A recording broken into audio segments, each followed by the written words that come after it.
Bien, amigos, continuamos con ustedes. Antes de la pausa yo le hacía un comentario a Bernardo Fuentes sobre todo este aspecto del acuerdo con el Fondo Monetario, la preocupación de que ellos se hayan ido en una segunda oportunidad sin un acuerdo negociado. Me decía tú entre líneas, Bernardo, que hay algunas diferencias entre lo que fue la misión anterior y lo que es esta misión en cuanto al contenido de la comunicación que dejaron sobre la mesa. Pero también yo quiero aprovechar la ocasión para que le digamos algunas puntualizaciones a los amigos de Agenda Económica sobre el por qué es tan importante un acuerdo con el Fondo Monetario Internacional. Sí, claro. Parte de lo que mencionábamos hace un rato era justamente cómo la mayoría de los inversionistas que han invertido dinero en el país le ponen mucha atención a lo que pasa con el acuerdo. Una persona, podemos imaginarnos, por ejemplo, una persona que adquirió bonos soberanos o que ha adquirido bonos de Hacienda o títulos del mercado de valores, títulos en el mercado de valores, cualquier tipo de instrumento, cuando ves un atraso en el acuerdo, pues es una señal de alerta. Y si nos vamos al extremo, vamos a decir, lo peor que puede pasar sería que esta persona pierda confianza en el país, pierda confianza en la capacidad de que él va a recuperar su inversión y exija, ¿verdad?, la cancelación de su instrumento. Eso usualmente tiende a generar presión, por ejemplo, en el mercado cambiario, porque es una persona que, ¿verdad?, hizo una inversión desde fuera y va a querer dólares para repatriar. Entonces, eso es una forma en la que el acuerdo es crucial, mantener la confianza en que el país está bien, de que las medidas se están tomando a tiempo, correctas. Yo creo que eso es básico. Y que las autoridades están haciendo el ejercicio apropiado para cumplir los términos y cumplir con las metas del acuerdo con el Fondo Monetario Internacional. Yo vi a propósito de eso un artículo, creo que fue hoy en los medios de comunicación, sobre lo que es la importancia del entorno macroeconómico para la evaluación que hacen las firmas calificadoras de riesgo de un país, si le bajan la nota, si le suben las notas. Eso va directamente dirigido a lo que es esa preocupación de los capitales internacionales, o sea, de esos inversionistas que están siempre dándole seguimiento a lo que ocurre con organismos como el Fondo Monetario Internacional, los acuerdos de cómo se están cumpliendo, para saber qué tipo de decisión pueden tener o pueden tomar con respecto a la movilización de sus capitales. Porque si ellos ven que el fondo que no hay acuerdo con el fondo, que hay conflictos, que no hay una política seguida y consistente de las autoridades para cumplir las metas del acuerdo con el Fondo Monetario Internacional, ya eso representa un mensaje negativo para la comunidad financiera internacional. Sí, así mismo es. Y hay que tener bien claro esto, o sea, cuando el fondo viene, lo llaman es porque las autoridades lo han llamado para buscarle solución a una crisis, básicamente, porque cuando tú estás en un ambiente sin problemas, tú no llamas al fondo, porque tú sabes que llamar al fondo es decirle, yo estoy dispuesto a someterme a determinadas rigideces, a determinadas estrecheces, a determinadas políticas que ustedes me exijan, con tal de que ustedes no solamente me proporcionen recursos, sino también me abran la puerta de la comunidad internacional para que los capitalistas, los inversionistas puedan venir a este país a traer sus inversiones, a traer esos capitales, que mucha falta que nos hacen, sobre todo cuando tú tienes un ambiente de una cuenta corriente con un saldo negativo tan fuerte como el que tuvimos el año pasado, donde tú estás en la obligación de salir al mercado internacional a buscar capitales para equilibrar esas finanzas internacionales o esas relaciones económicas internacionales.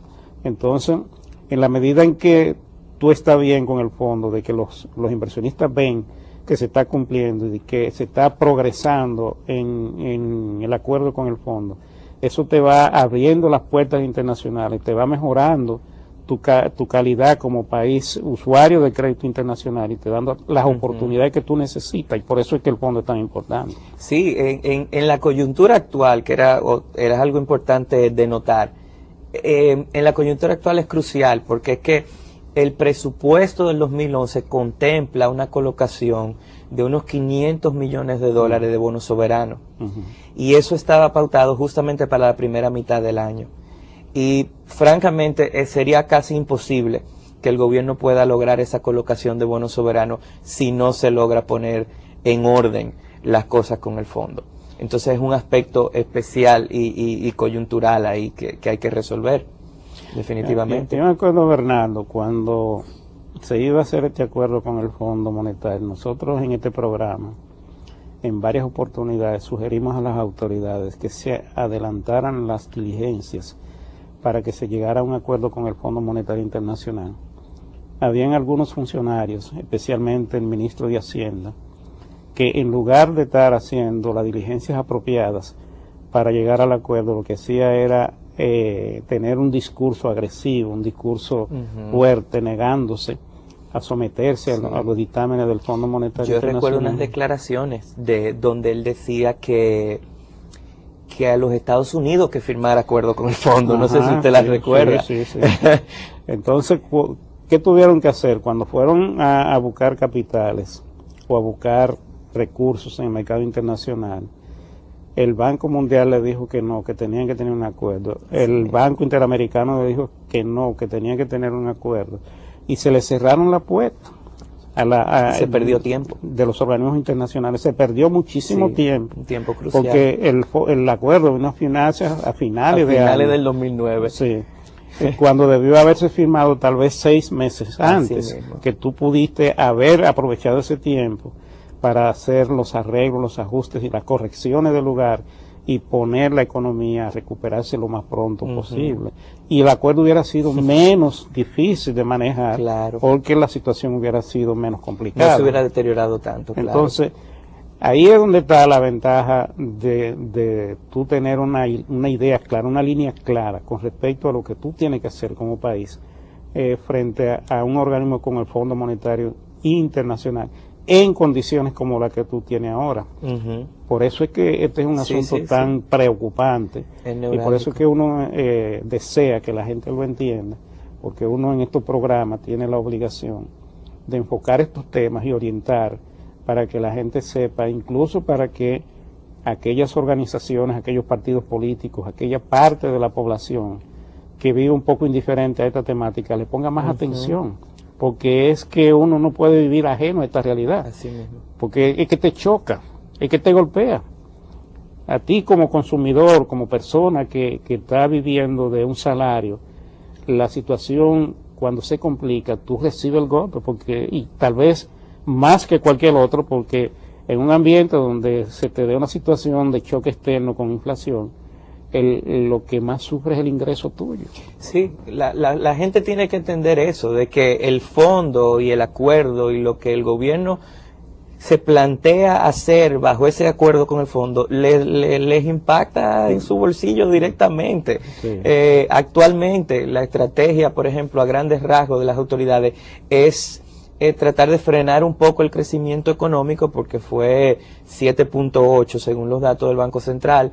El mismo gobernador del Banco Central dijo que eso era una tasa de crecimiento insostenible. Entonces, la gente tiene que saber que eso se traduce en una desaceleración del consumo, que probablemente, por ejemplo, el nivel de ventas no va a ser el mismo, de que, por ejemplo, el año pasado se acordó indexar el impuesto, de que eso te va a implicar que la gasolina te va a salir un poco más cara.